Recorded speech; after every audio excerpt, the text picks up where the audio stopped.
सुन रे यारवा खाई लेबो जहरवा नचे मार के हमरा रे सुन कोनो डरवा सुन रे यारवा खाई लेबो जहरवा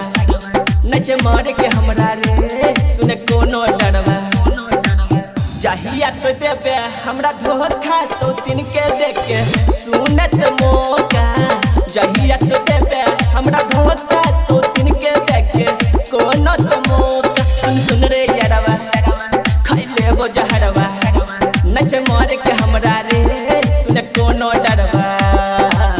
चाहिए तो देबे हमरा धोखा सौतीन के देखे सुनत मौका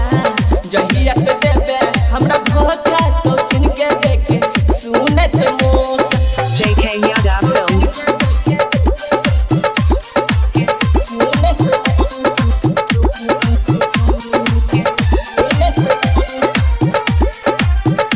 हाँ छियो हम दीवानी तोहर या ना जे सतईबे अपना तो जान के रे देखे नहीं पोईबे छियो हम दीवानी तोहर या ना जे सतईबे अपना तो जान के रे देखे नहीं पोईबे दोसरा से दिल जे लगाईबे रे हमारा तो जियते मुईबे दोसरा से दिल जे लगाईबे रे हमारा तो जियते मुईबे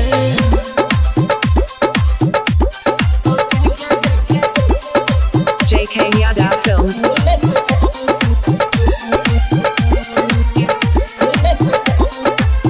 राइटर सुधीर सोनू मैंने लेने बात रे सच कहे छियो हमर छूट जैतो साथ रे छूट जैतो साथ रे राइटर सुधीर सोनू मैंने लेने बात रे सच कहे छियो मनीष छूट जैतो साथ रे सुमित बिलास